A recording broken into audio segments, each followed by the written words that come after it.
Hello guys, welcome back to my channel. तो कैसे हैं आप लोग? आई होप आप लोग बहुत अच्छे होंगे।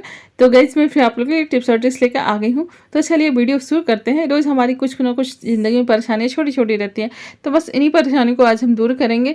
तो देखो, कभी कभी क्या होता है ना कि हमारे यहाँ ना हम ऐसे छोटी वाले बाल्टी को अपना डस्टबिन बना लेते हैं। कभी कभी ऐसा होता है कि हमें कई डस्टबिन रखने हैं, तो कहीं कहीं पर हम छोटी सी बाल्टी रख देते हैं। तो इन छोटी बाल्टियों में क्या होता है ना कि जब हम प्लास्टिक लगाते हैं ना, तो ये बहुत जल्दी निकल के बाहर अंदर चला जाता है और हमें बहुत दिक्कत होती है। देखो, ये प्लास्टिक जैसे मैंने ये लगाया है और इसको चारों तरफ हम लगा देते हैं, लेकिन जब भी इसमें कोई सामान आप रखो ना, तो ये अंदर प्लास्टिक इस तरीके से अंदर चला जाता है, बार बार जाता है और हमें बहुत दिक्कत होती है। तो देखो, ये परेशानी आपको ना हो, बार बार ये परेशानी आपको ना हो, इसका बहुत ही आसान सा उपाय है कि आपके घर में कपड़े सुखाने वाले ऐसे क्लिप होते ही होंगे। देखो, इस तरह के क्लिप आप ले लो और कम से कम 2 क्लिप आप ले लो। इस तरीके से आप साइड साइड में इसको लगा दो। हाँ, ये बहुत ही आसान सा है। आप चाहो तो 4 भी लगा सकते हो, लेकिन 2 काफ़ी होता है। तो 2 इस तरीके से आप लगा दो और ये आराम से अब ये नीचे नहीं जाएगा। जब भी आपको प्लास्टिक हटानी हो, आप आराम से प्लास्टिक इसको हटा करके हटा सकते हो। और अब आप इसमें कूड़ा भी डालोगे ना, तो ये नीचे की तरफ नहीं जाएगा। ये बहुत अच्छे से सेट हो जाता है प्लास्टिक और ये निकल नहीं पाता है। और अगला जो हमारा टिप्स है ना, ये रिमोट से है। देखो, रिमोट यूज हम सभी करते हैं और ख़ास तौर से तो हम खाने के टाइम पे यूज़ ज़रूर करते हैं, क्योंकि बच्चे या बड़े जो भी टीवी देखते हैं ना, तो अक्सर खाते हुए ही देखते हैं। और जिससे क्या होता है कि रिमोट एकदम गंदी सी हो जाती है, इसमें ऑयल लग जाते हैं, गंदा भी बहुत चढ़ जाता है और ये खाने के साथ हमारे हाथों में आ जाता है। जब हम खाते हैं तो हमारे हाथों में भी लग जाता है। तो देखो, देसी तरीके से बिल्कुल आज हम इसे साफ़ करने वाले हैं। हमने लिया आटे की गोलियाँ और उसको इस तरीके से लंबा सा रोल करके हमने इस पे चिपका दिया। अब देख लो, इस पे प्रिंट आ रहा है, नीचे तक ये जा रहा है और इसको उलट पलट करके इस आटे को हम इस तरीके से लगा रहे हैं। तो ये एकदम देखो, इस पे पूरे प्रिंट निकल आ रहा है, यानी ये नीचे तक जा रहा है। तो जो भी नीचे गंदगी होगी ना, आप निकाल सकते हो। बिल्कुल देसी तरीका है। अगर आपके पास कोई भी चीज़ नहीं हो तो आप इस तरीके से साफ़ कर सकते हो। वैसे हमने कई तरीके बताए हैं रिमोट को साफ़ करने के लिए, लेकिन अगर कुछ भी नहीं हो ना, तो आप इस तरीके से आराम से अपने रिमोट को साफ़ कर सकते हो। बच्चों को दे दो, बच्चे बिल्कुल खुश होकर ये काम करेंगे, क्योंकि उन्हें बहुत मज़ा आएगा ऐसे काम करने में और आपका रिमोट भी साफ़ हो जाएगा। तो देखो, चारों तरफ इधर हमने साफ़ किया, उसके बाद से इसके ऊपर हमने गोल गोल इस तरीके से घुमा दिया। अब इस तरीके से घुमाने से ना, ये अच्छे से जो भी है अंदर इधर उधर कहीं भी छुपा होगा कोई भी कचरा ना, तो वो सारा इस तरीके से निकल जाएगा और बिल्कुल आपका रिमोट साफ़ हो जाएगा। तो देखो, हो गया ना ये काम। तो अभी तक अगर थोड़ा सा भी पसंद आ रहा है तो प्लीज़ अपना सपोर्ट ज़रूर बनाइएगा, लाइक और सब्सक्राइब करना मत भूलिएगा। तो अगला जो हमारा टिप्स है ना, ये हरी मिर्च से है। देखो, हरी मिर्च अक्सर क्या होता है, या तो कैंची से हम काटते हैं या तो इस तरीके से चाकू से काटते हैं।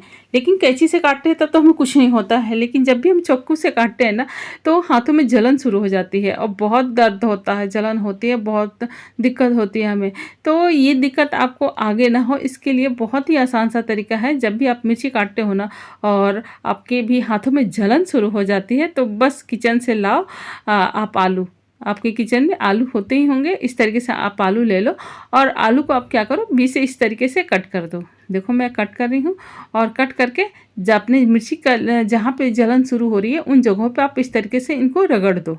इस तरीके से रगड़ोगे ना, तो वहाँ की जलन ख़त्म होने लगती है और बहुत आराम आपको मिलता है। देखो, इस तरीके से आपके नाखूनों के आसपास जहाँ पे भी है, उंगलियों के पोरों पर कर लो और फिर आप फिर इसको यूज़ करना चाहते हो तो ऊपर का थोड़ा सा भाग काट के निकाल दो और फिर आप इस पे अपने हाथों पे इसको रगड़ो। तो ये बहुत ही आराम देता है आपको। जो जलन होती है उस जलन को ख़त्म करता है और आपको राहत मिल जाती है जलन से।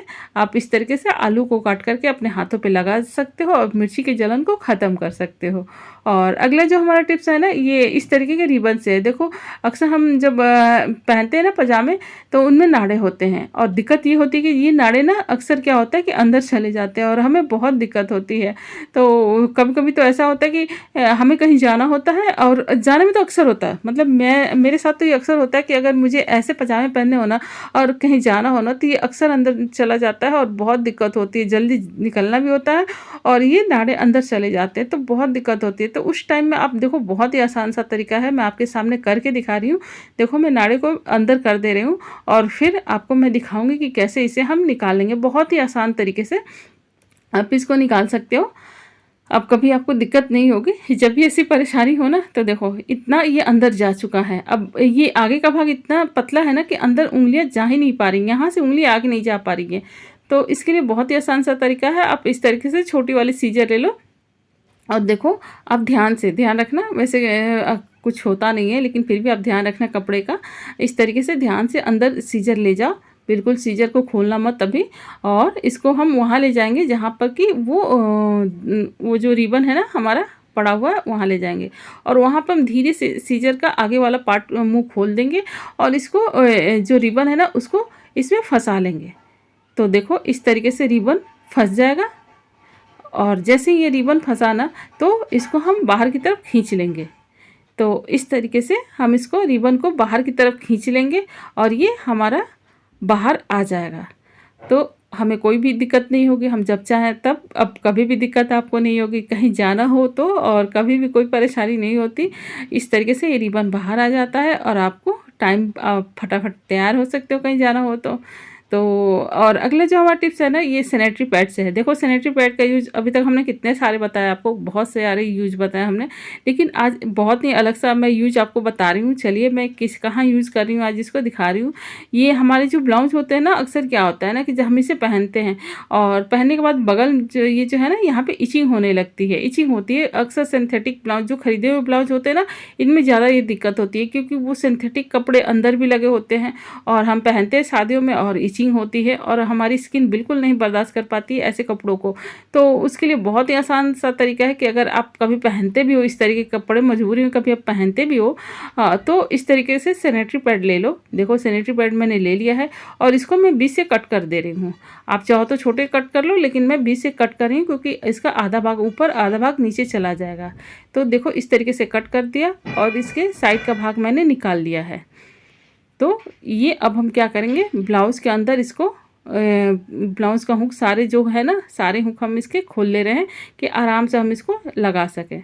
तो सारे हुक खुल गए। अब हम इसको यहाँ पे ले जा कर के पीछे का पार्ट ये निकाल देंगे जो कागज़ है और यहाँ पे इसको चिपका देंगे। अब आप इसको पहनिए, आपको कोई दिक्कत नहीं होगी। आप पहन के शादी अटेंड करिए, कहीं भी जाइए, आपको गर्मियों में कोई दिक्कत नहीं होगी। नहीं तो इचिंग की बहुत दिक्कत होती है और इस तरीके से अगर आप लगा लेते हो तो आपको ना इचिंग होगी और ना बहुत इरिटेट हो जाता है आदमी जब ऐसे दिक्कत होती है तो गर्मियों में। तो ये सारी परेशानियाँ आपकी दूर हो जाएंगी और आप आराम से इसको पहन सकते हो। तो हो गया ना ये आपके काम की चीज़। तो गाइज़ ये देखो ब्लाउज इस तरीके से अब हम इसको रखना भी चाहें तो इस तरह से फोल्ड करके रख सकते हैं। जब हमें पहनना हो तब हम इसे पहन सकते हैं। आप पहले से इसको लगा के रख भी सकते हो और पहनने के टाइम इसे पहन लो। तो गाइज़ अच्छी लगी हो अगर आज आपको आज की टिप्स कोई भी तो प्लीज़ अपना सपोर्ट ज़रूर बनाइएगा, लाइक और सब्सक्राइब करना मत भूलिएगा। और आपने हमारी वीडियो वॉच की उसके लिए दिल से धन्यवाद। Thank you.